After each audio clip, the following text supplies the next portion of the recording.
I mean, the question arose after Irene, really. Um, it has to do with the well, there was this term that Andrew Yang, or what's his name, Frank Yang uses. He says vipassonalize things. So dissolving what you were doing with her Yeah. about the body, dissolving not only the body, but the it's eighth fetter, right? It's the idea that there's an observer of any of that, be it whatever. And I've been exploring this thing. Actually, I had a long talk with Kevin Shenelak about this recently, which is, the whole mystery that I always wonder about, why so many teachers who have only hit up to the eighth fetter Mm, develop these physical things. yeah. Later, after teaching for a while, the body comes up, the body. So if sensations are empty and have no form, we attach to the nervous system, for example. If thoughts have no form, we concretize the brain Yeah. and get fascinated with it. And so the idea, and you're exploring this now with out of body, what as a out of body lucid dreamer person, I realized a while ago was most people, when they talk about out of body or lucid dreaming, they're talking about taking the point of view of Yeah. a me Yeah. and moving that individual solid point of view to the observer position and then Yes. watching the body. You are not talking about that. No. You're talking about removing that any solidity Yes. as the observer at all. And it isn't actually a traditional out of body thing No, because I most know. No, body, you, I yeah. wait, let me Yeah. finish my whole dissertation. Yeah. And then I want to hear what you have to say, because this is fascinating. This is why I believe the body comes up and haunts post-awakening teachers who are stuck before Fetter 8, because Fetter 8 requires it's the step before the free fall where there's no place to land. Mm. So it requires dissolving every landing place, like you were doing with Irene, Yeah. dissolving even even the whole idea we have about asthma and kundalini and all these things are actually body stories about identity, Yeah. every single one of them. But it's later that that starts to dissolve. It doesn't dissolve when you lose the sense of me. That's earlier. Yeah. Yeah.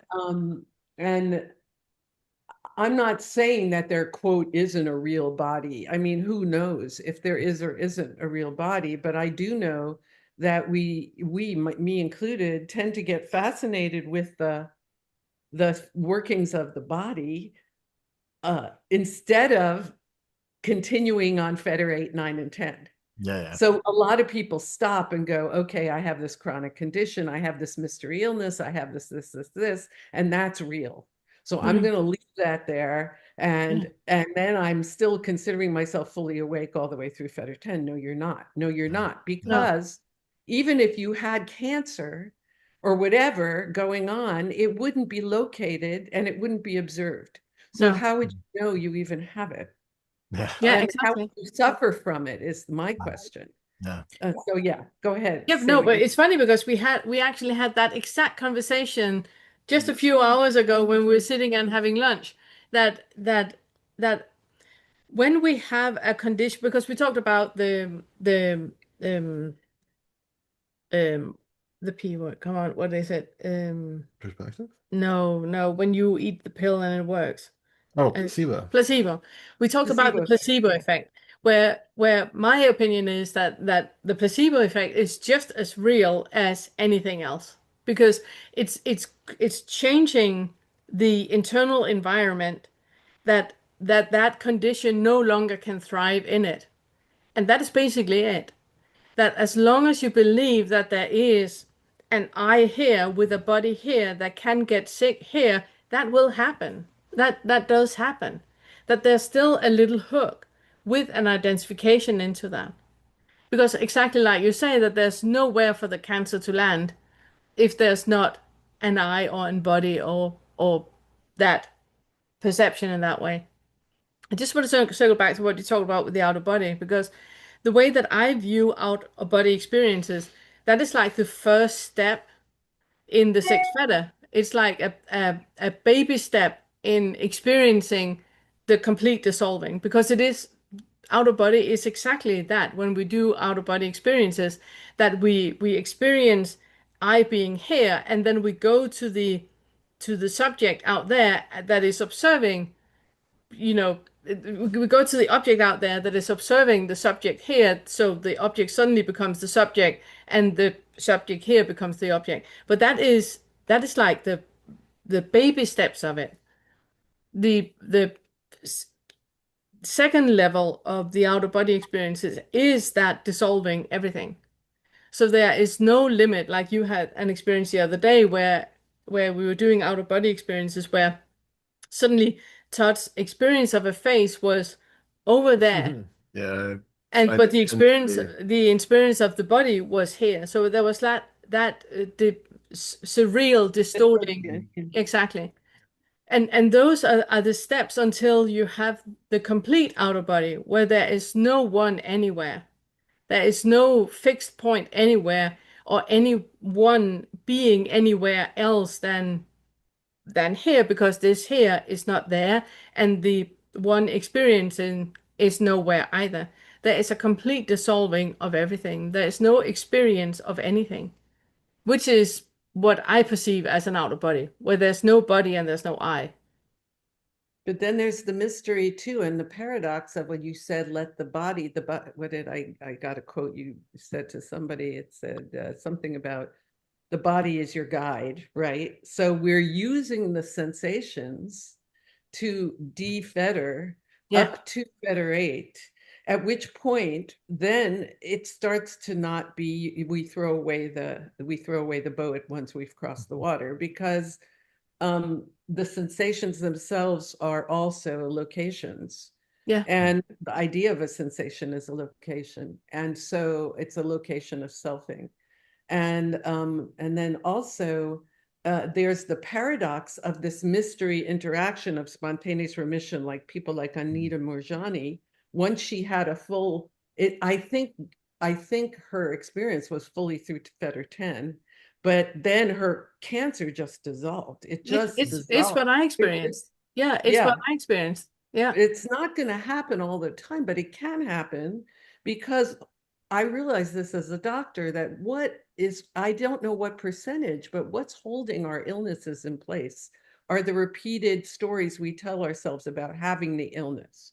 yeah. So it's not just the quote physical, it's the repetitive belief system It's that the internal surrounds the environment that illness. is maintained. Yeah, exactly. It's what I try to explain. I'm a bit tired in my brain now, but it's what I try to explain with the placebo, that it's the internal environment is maintained, and that's why the disease is maintained.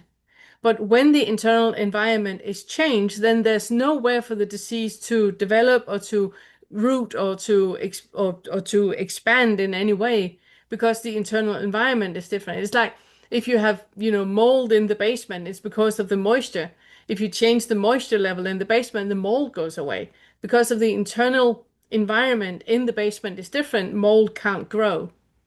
So it's that internal environment that needs to change, which I see is where all basically lower than sex, is living. That they are living in a container where there's a subject object experiencing, and something is maintained or defended all the time, and in that disease can grow. But if And that that's why internal environment is changed, it has nowhere to land. So that's why Kevin was saying in Fetter 8, he was working with Christiane first, and she had physical Kundalini. And then several other of his early students had Kundalini at Fetter 8. So Hmm. they were having this sense of the body solidity. Once that started to go, the whatever is being localized is starts to blow up. Mm, Like the entire thing, the energetic thing that is the body, that we yeah, call the body, that we've held on to since babyhood, Yeah. is no longer located and solid anymore. So then yeah, Exactly. Yeah, it's a then bit that's about what where we talked with Claire about also, that when she have those twitches in the body, allow the body to go with that, allow the body to experience and express that. So it doesn't need a container to stay in anymore, but there's no limit to that twitching. It's not contained anywhere. It can be expressed in whichever waveform that it is. okay, that's all I need to say now about it. But That was it sort of wonderful. it clicked with the conversations this Yeah, I love morning. it. I'm it. Love it. Thank Thank you you. so much. Thank you. Thank you so much, Lila. Yeah. And thank you so much to everyone. So first of all, I would like to say that, no, yeah, Uh, is does that do it? I don't know. Remove the spotlight. Yes, There we there go. we go. Thank you so much. So the first thing is, remember there's a course now for the first feather course. I warmly recommend it. Next time we see you guys is on the 14th, if you would like to join, of August. If you would like to join for the Awakening Together interview that they have. And the next time we have our inquiry meeting is on the 26th of August. Yes. That was it.